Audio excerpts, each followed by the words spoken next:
The demons we don't face, they love your wife and they raise your children. With the advent of high-speed internet and smartphones and hardcore internet pornography and the hyper scheduled, hyper busy, you always have to be doing something, you have to perform so you can get into college life. All this stuff has happened in just my lifetime. I can't imagine what our kids are going to be up against. And I owe it to them to show them something different, to hone that self-discipline and control. And two, to show them a different story of fatherhood that yes, sometimes I'm tired, but I'm here. I'm all in. And you know what? Fatherhood is amazing. And I have the energy for it. And I want to play with you. And I can.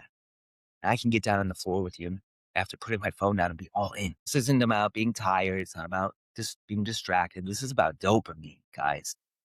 What's good, fatherhood? Welcome to episode number 63 of Uncommon Dad Work Podcast. This episode is titled Dope, because this is a mini training on why so many dads can identify with the meme of the tired dad.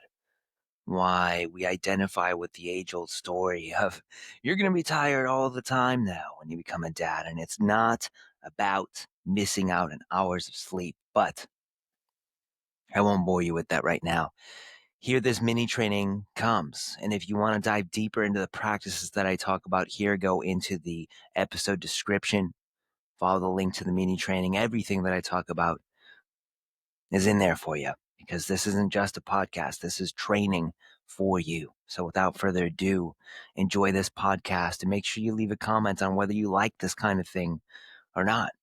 You just want me to show up and give you the standard podcast and just talk, just be a talking head. You tell me. I'm about to walk you through how I would break the cycle and the loop of being worn out, of being exhausted, and being so tired that it starts to come between you and your family. Maybe you don't say the dad's too tired right now, but you sure grab that extra moment on the couch. You sure end up holding your phone in your hands, wondering how you got here, why you picked it up in the first place, why you're on social media in the name of dad needs to rest for a moment. And then ending that feeling far worse, more tired, more frustrated, more irritated, more disconnected for sure from your kids. You put the kids down, get to the only time of the day that you get with your wife on, and the two of you are also exhausted. And instead of connecting, yeah, you talk about stuff, you talk about your day, but you watch something else while you're doing it. I'm about to walk you through how we break the cycle of the exhaustion and the distraction. The I just need to rest, phone mood, all of it in real time. And yes, they are linked. And in classic form, I'm going to start with a story. Long time ago, in a land not so far from here, lived a woman named Ahalia. Now, Ahalia was no mere woman. She was the jewel of creation, the most beautiful, most virtuous of all God's creations. All the devas, the asuras, essentially the gods. If you're familiar with Norse mythology, it's like the good guys and the bad guys. The Greeks, it's like the Olympians and the Titans. All of them desired her. Indra, the king of the gods, took particular interest in her. He studied her movements and those of her husband, who was a great sage in the land. And one day, while her husband was in his daily rituals, his daily purifications, Indra snuck into their home. He disguised himself as her husband, and he demanded that Ahalia make love to him.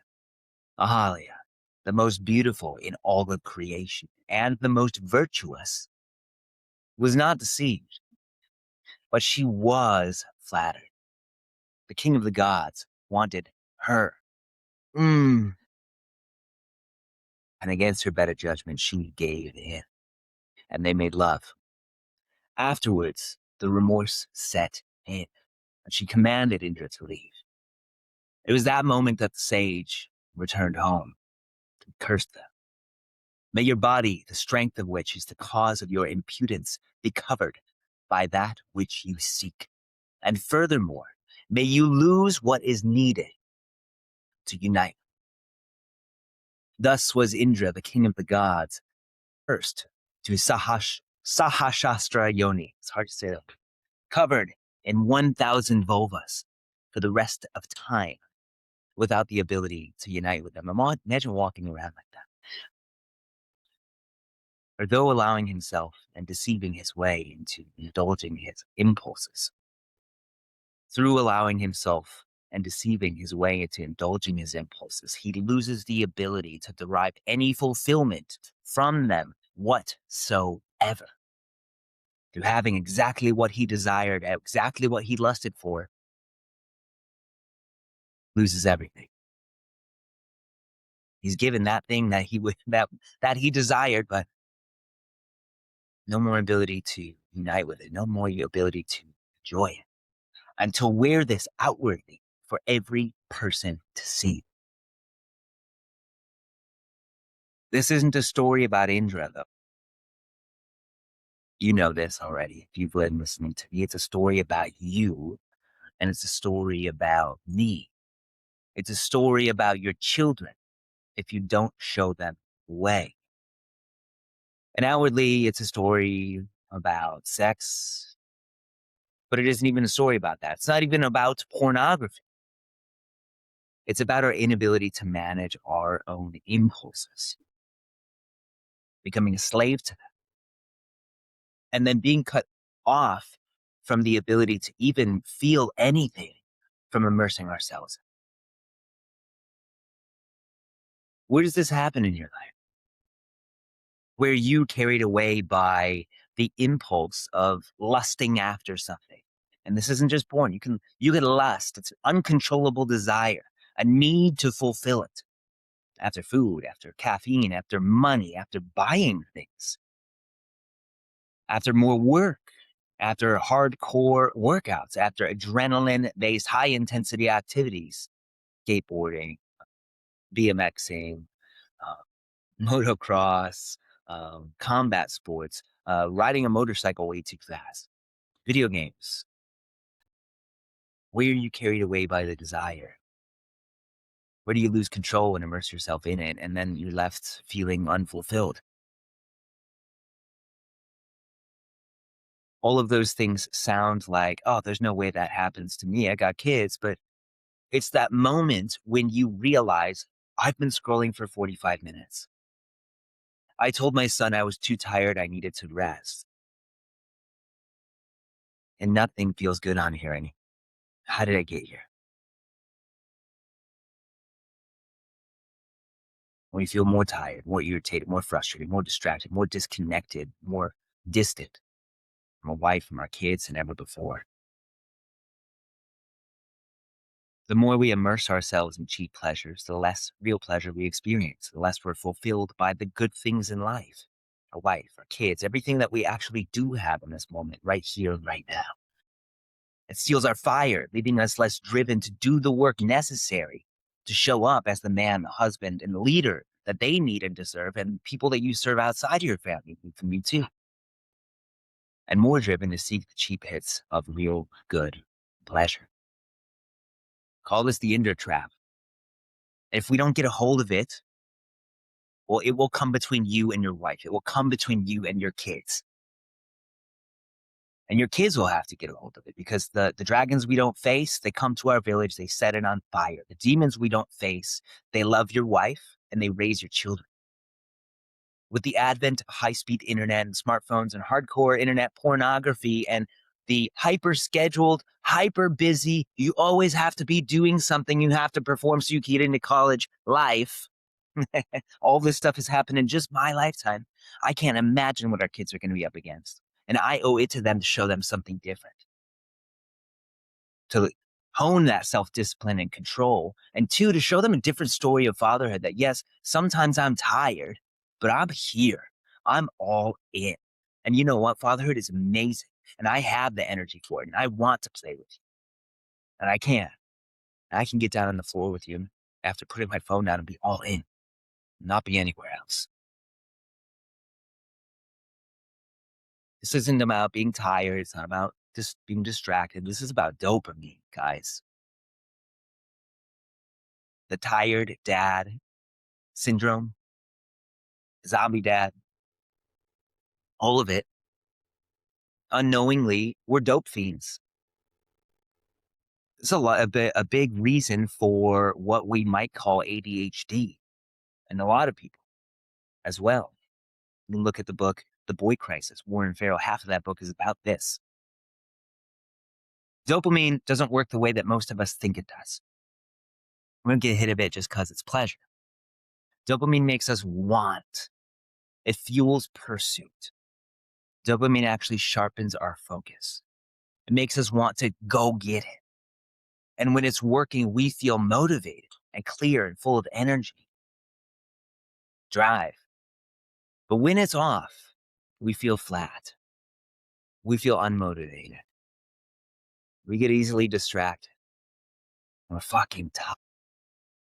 With the meme, the tired dad. Oh, parenthood or kids are so tiring. I'm so exhausted. The real problem isn't dopamine per se. It's that we're riding this dopamine roller coaster. Since our childhood, since our parents put us in front of flashing lights and toys that make all these cool sounds and gave us Cheerios instead of some eggs. We were like, oh, that sugar's really good. And then we also picked up their habits. We're on this roller coaster of dopamine spikes and crashes. And modern life gives us so many unnatural, high intensity pleasures, dopamine spikes. This is the danger of a world and a life of decadence, which is why I try as much as I can to live the opposite, to be a part of nature, to be cold when it's cold, to be warm when it's warm, and do things that are. This is scrolling on your phone. This is pornography. That's the biggest one. That was one of the biggest ones for me that I struggled with. This is junk food. Again, it's just a chocolate pretzel, whatever. It's my guilty pleasure. This is caffeine. How much coffee do you actually need? Really? You know, caffeine jams your adenosine receptors. You're exhausted, but it makes you unable to feel it. And so you just dig that hole deeper and deeper and deeper, and you get that caffeine, you get that hit of like, oh, this feels good. You're on borrowed energy, borrowed time, digging a well that leads you nowhere.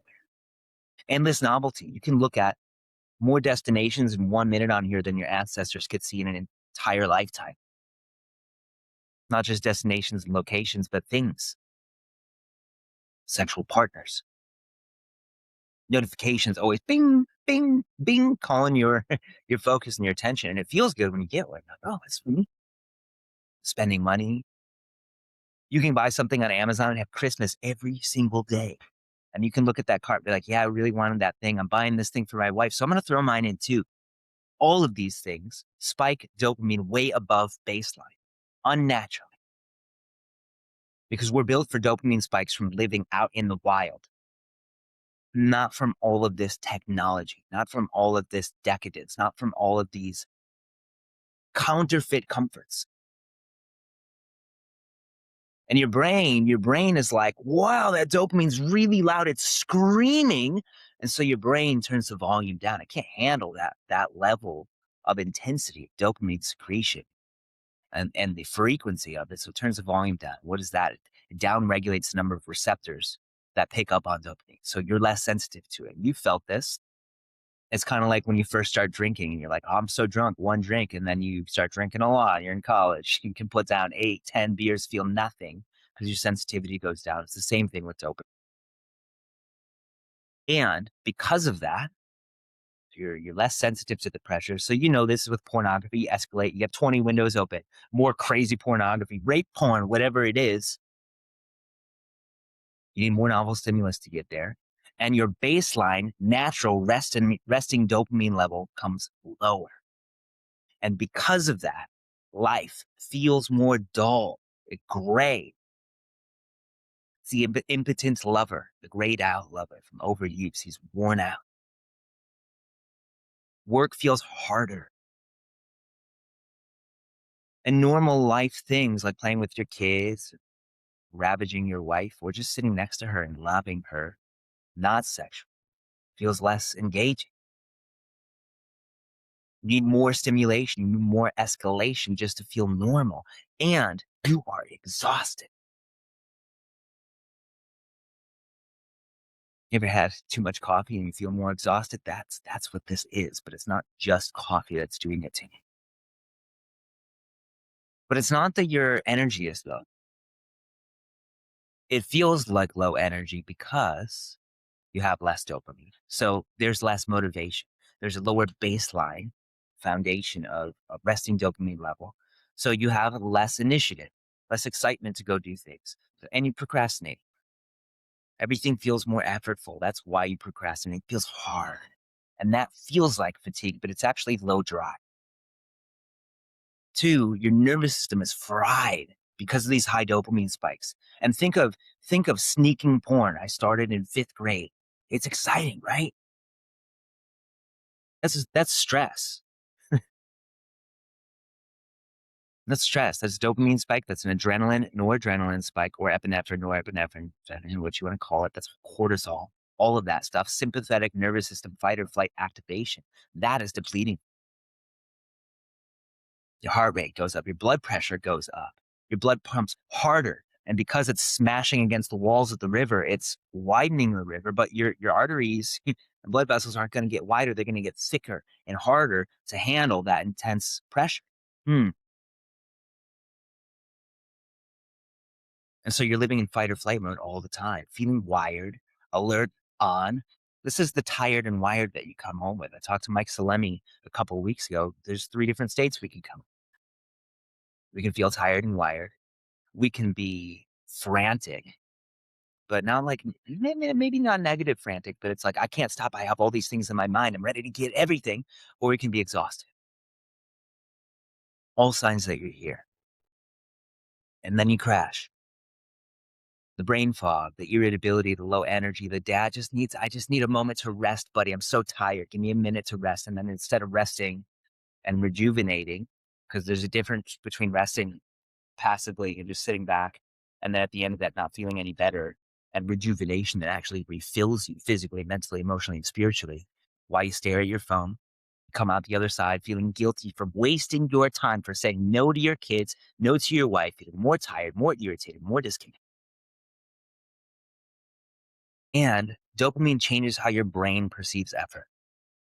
The low dopamine state makes even small tasks, little ones seemingly insignificant, feel overwhelming. So you avoid challenges. And that whole list of things that your wife has asked you to do is now 20 things long sitting on the fridge. And there's a little bit of resentment. You feel that it's unfair that she keeps asking you. And she's like, why the fuck is he doing this? And so she stops trusting you.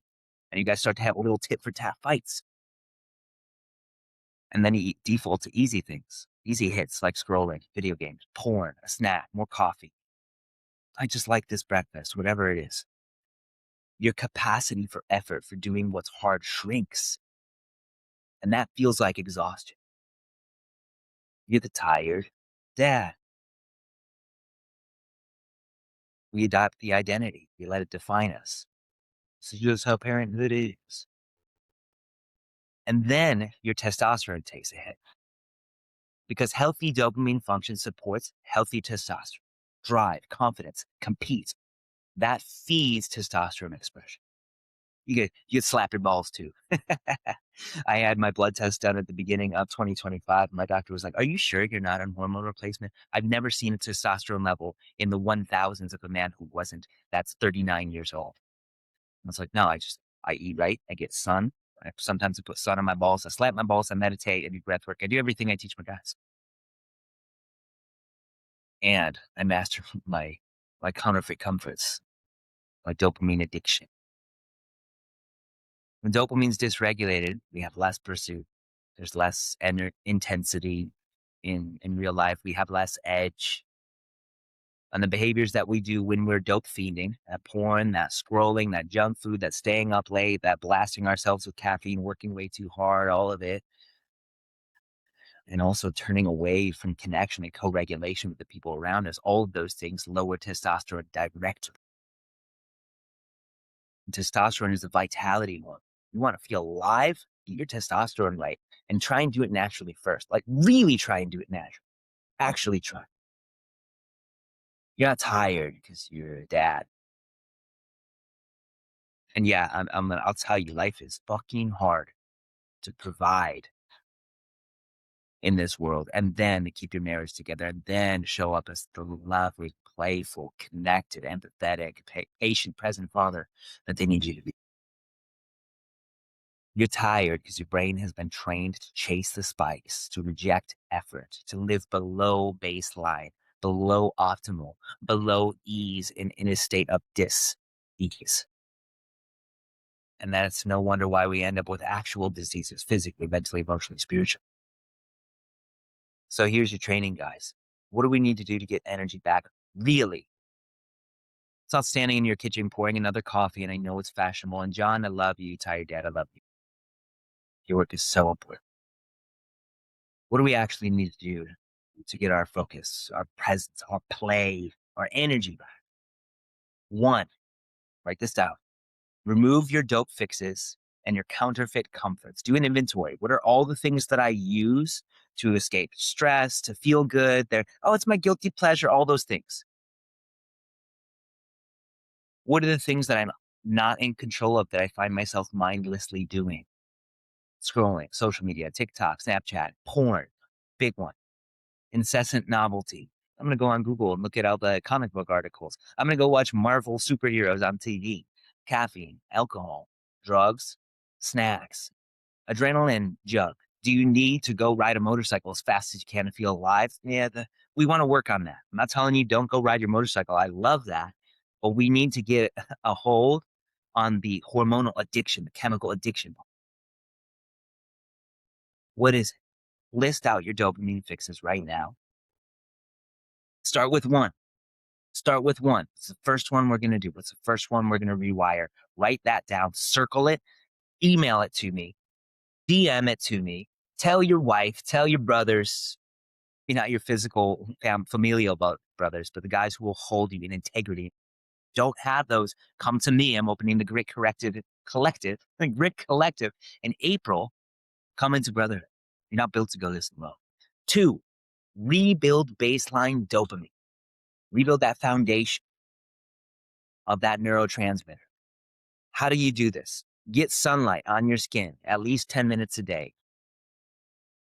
If you can't, get yourself a happy light. Very high lux. Just go on Amazon, look up the happy light, get one, sit in front of it for 10, 15, 20 minutes a day so that we can tell your body, oh, I'm getting sunlight. Get movement every single day. This is a foundational piece of the Order of Kings and Forge that we do. And it's not just go work out. Working out is great. Please go to the gym. One of the best things that you can do because it's voluntary suffering. And it's that hardship that actually gives you the biggest dopamine. And so talk about that in a second. But do some yoga. There's nothing more effective.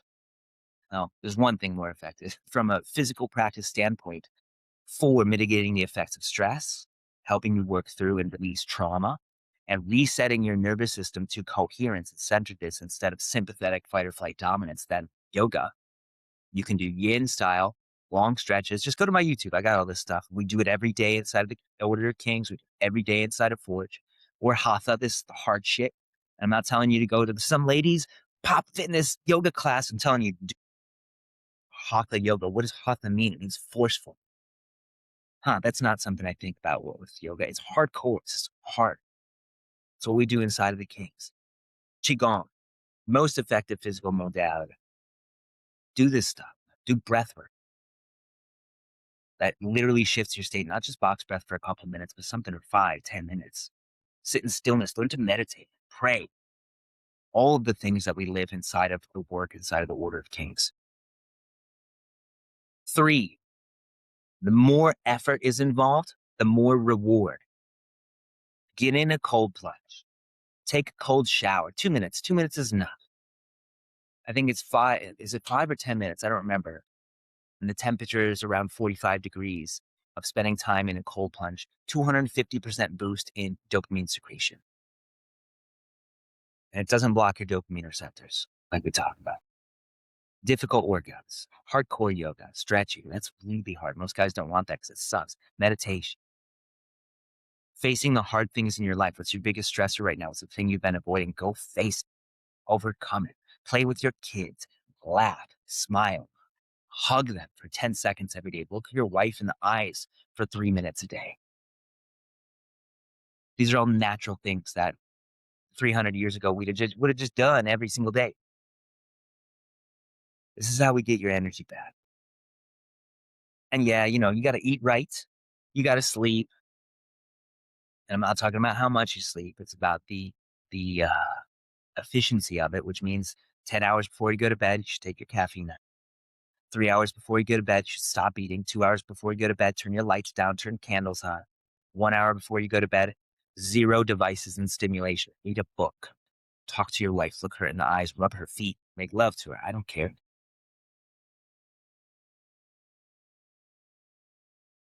By doing this stuff, we become hard to kill. We're strong physically, mentally, emotionally, spiritually, capable of protecting and providing as we are called to do for our family, and easy to love, able to be present, and endlessly patient, and so grounded. And that means that we're not going to get shaken off of that patient, present, empathetic, feeling into place. That's being able to get on their level and feel into what's happening with your wife, not what's happening with you, not what you think about it. That, wow, I didn't know that you felt that. That's how we get. You're not exhausted because life is too much. You're exhausted because your brain is addicted to easy dopamine. It started when you were a child. You're stuck in the coping cascade of counterfeit comforts. It's locked into this ongoing, never ending stress response. That's exhausting you too. And thinking that it's just paranoid. It's not about the load, it's about how you carry it. So let's break this shit. Now let's just start with one thing, one obvious thing. I already had you made the list and do those commitments, but to open up your phone.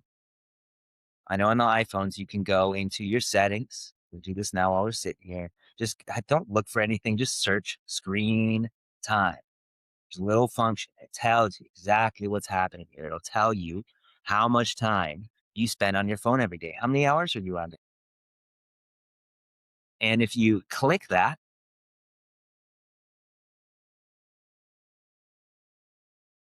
see all app and website activity in here.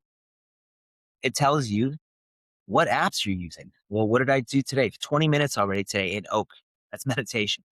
15 minutes in Spotify while I'm making coffee and making breakfast for the family. 11 minutes in Telegram with the Brotherhood. 11 minutes in music. That's breath work. 7 minutes using my clock, journaling. 1 minute in Aura to see what's going on with my body. 1 minute in my Google Calendar. That's pretty good. Here's another thing. You can scroll down to your pickups. It'll tell you how many times you pick up your phone in a day. 47 yesterday. Okay, that's cool. Over a year ago, it was 110. How many times do you pick up your phone? So tell you how much you're picking it up without thinking about it. And then if you scroll down more, it'll tell you what app you open when you pick up your phone first. 7 messages yesterday. 7 Instagram. I work in Instagram. If you don't, well, you know what's getting you. Start there. Do the inventory. How many hours are you spending on your phone? How many pickups? Average guy, 3.5 hours on his phone every day. 2.5 hours on social media. Who doesn't work on social media. Most guys are shocked by this. Average man gets 2 hours with his family, his children specifically each day, and gets 15 minutes of FaceTime with them. If you're getting 2.5 hours of FaceTime with your phone and social media, not just your phone, because you got to do stuff up, but with social media, and you're getting 15 minutes with your kids, your priorities are out of whack. I'm not telling you your conscious priorities, your unconscious priorities. Pay attention. And there's no shame here. If you want accountability, email it to me, robert@robbiljr.com. DM it to me. Tell your brothers. I'm gonna take this time that I spend on my phone down. I'm gonna get my pickups down. Your phone isn't the problem. It's the addiction. It's the dopamine addiction that you're stuck in. It's the counterfeit comforts. It's that loop that you're stuck in. Phone isn't your problem. It's a tool, not a toy. Here's another thing. You open this thing up. I'm not going to take the case off. You have an iPhone. It's got an apple on the back. An apple with a bite out of it. Fruit of the tree of knowledge of good and evil, right? Everything's on here. You can know everything. It's not good for you. It's not the phone. It's what you're doing with it. It's a tool, not a toy. You're using it as a toy, very likely. Taking the edge off, numbing stress, escaping the hard things in life because you're addicted. I'm not judging you. Ignorance is bliss. Awareness invites responsibility. Your nervous system asking for relief. That's why you're stuck on it. And so if you struggle with it, get yourself, it's called a mind site. It's a little safe. You can put it in when you get home. Get yourself a brick that deactivates your phone for the hours that you choose, or just put it somewhere out of sight that you have to go work for it. Put it like up at the top of the closet. So when you're going to get that, you're going to catch yourself because, like, man, I have to like climb up a chair to get this. Next, practice first. You need to make a practice of the things that give you natural dopamine hits and that make you feel good. You need to regulate the state. I'm going to tell you breath work. Heart focused breaths, coherence breaths, 6 seconds in through the nose, 6 seconds out through the nose, run them out, hand over your heart. Do this for 5, 10, 15 minutes every day. It initiates coherence in the nervous system. That's balance, what we call balance, groundedness in hippie and divine masculine speak. This is what turns on empathy because you secrete oxytocin when you do this. So it changes your brain waves from high beta stress to alpha, theta, and delta, which are the brain waves of connection and flow and actually feeling into the person that's in front of you. It's how you biohack this. And then when you get home at the end of the day, you're going to do 3 minutes of that before you walk in the house. Or you're going to go and pick up your phone. Here's the pattern interrupt. We'll use the BJ Fogg model. When I reach for my phone, I will stop and do 1 minute of breath work or 3 minutes of breath work first. And then I will celebrate by saying, fuck yeah, good job. Or by picking up my kids and giving my son the biggest hug ever and smelling his hair and saying, I love you, whatever it is for you. There has to be a celebration component because that good feeling is what rewires the brain and the dopamine cascade. Or maybe it's when I get the urge to read my phone, I will sit down and read for 5 minutes instead. You're not just taking the habit out, you're replacing it with something else. This is how we learn to floss our teeth. I would floss my teeth after I brush my teeth. Same thing. You have an anchor. The anchor is when I go to reach for my phone or when my phone's in my hand, I will do this instead. And then you have to do that. And then you have to celebrate. Next is the identity shift. And this is it, guys. There's so much coming out of this mini training today. Distracted dad, an addicted dad, allows the exhaustion to get the best of him. It gets between him and his wife, his kids, and his life. Present dad isn't perfect. He still has moments where he's tired. He still has moments where he desires. But most of the time, he's able to catch that and he resets himself instead.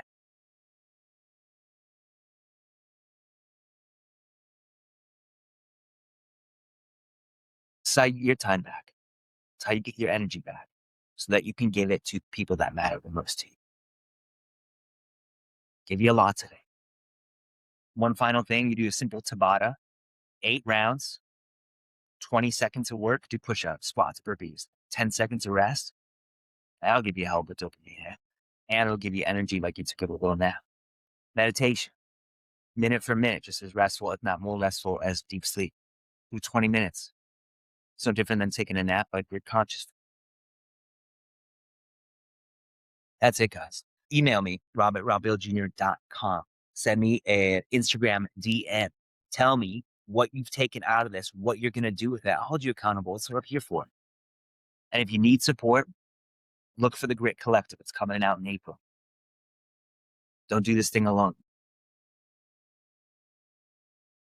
This isn't about discipline. It's not about willpower. It's not about just grinding through it and showing up as this exhausted shell of a man. Yes, you're going to be tired. Rent it. Don't own it. I feel tired. I'm not tired. Here's what I will do about it. Don't make it your identity. Instead, you are the patient, present, energetic, empathetic, loving, chivalrous, courting, devoted man and husband and father that they need and deserve. This is legacy, guys. Thanks for being here. Have an uncommon day. Peace.